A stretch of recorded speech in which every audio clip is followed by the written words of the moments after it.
বাড়ির এই অংশটা আমার। আমার বাড়ি। তুই তাহলে বাড়ি করে নে, কিছুদিন ওই গোয়াল ঘরে থাক। তাহলে আমি এই পাশের জমিটা নেব, বুঝলি তো। পেছনের জমিটা বাবা তো কোনোদিনও চাষ করেনি। বাবা করেনি, তুই করবি। ঠিক আছে। ভাইকে বাড়ির পেছনে জমিটা দিয়ে দিয়েছি। কিন্তু আমাদের যে নতুন বাড়ি করতে হবে, এইরকম ছোট্ট গোয়াল ঘরের বাড়িতে কি করে থাকবো বলো তো? ফসল ফলিয়ে আমি মাসের মধ্যেই বাড়ি তৈরি করে ফেলবো। দেখলে তো আমার বুদ্ধি, ছলে বলে দাদার কাছ থেকে বড় বাড়িটা বাগিয়ে নিলাম। তা বেশ ভালো, কাল থেকে জমিতে ভালো করে পরিশ্রম করব।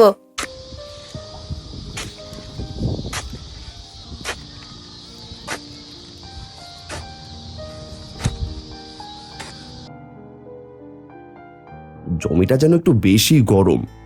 হ্যাঁ গো, তুমি যা বলেছো আর কি। এত গরম কেন কি জানি, সামনের জমিতে তো কতবার কাজ করেছি, কই তখন তো এত গরম লাগেনি। কি ব্যাপার বলো তো? আমি তো জানি না, কিছুই তো বুঝতে পারছি না। মাটি কুপিয়ে নি, কালকে দানা ফেলে দেব। খুব তাড়াতাড়ি মাটি কোপানো হয়ে গেছে। এই জমি উর্বর, তাই আমি বুদ্ধি করে এই জমিটা নিয়েছি। আজকে যেন জমিটা অনেক গরম, এই গরমে বীজগুলো সব শুকিয়ে যাচ্ছে, গাছ তো বেরোবে না। এখানকার মাটি বেশ উর্বর। দাদা, ওই জমিতে ফসল ভালো হচ্ছে না, মাটি অনেক গরম, তার জন্য সব শস্য শুকিয়ে যাচ্ছে। কি আর করা যাবে, তুমি তো ওই জমিটা নিয়েছো।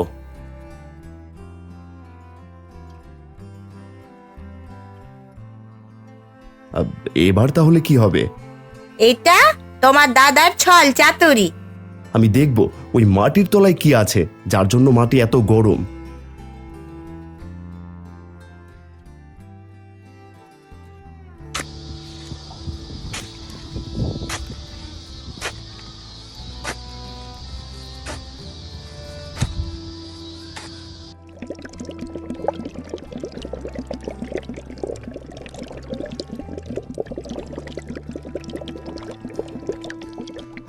কি গরম বাবারে, এইখানে তো গরম জল, এই জন্য এখানকার মাটি এত গরম, আর সেই জন্য এখানে চাষ করা সম্ভব নয়।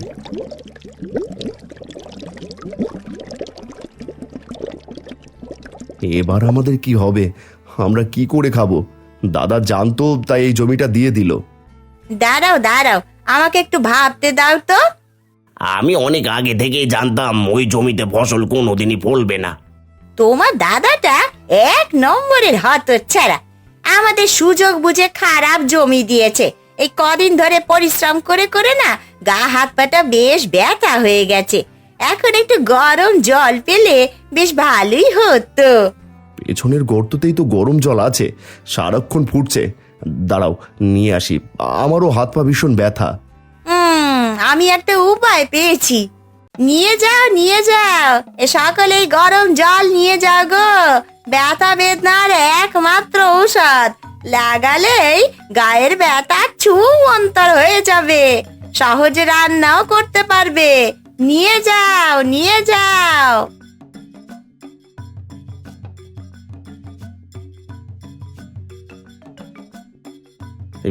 এটা কি হলো? সব আমার পোড়া কপাল। তোমার ভাই তো একদিনেই অনেক টাকা ইনকাম করে ফেললো গো। অনেক বড় লোক হয়ে যাব আমরা। শহরে এই জল আমরা পাঠাবো বিক্রি করতে, এই জল বিক্রি করে আরো বড় লোক হয়ে যাব। তোমার কত বুদ্ধি! দেখলে তো, তাহলে আমাকে এবার একটা সোনার গহনা কিনে দিও কিন্তু।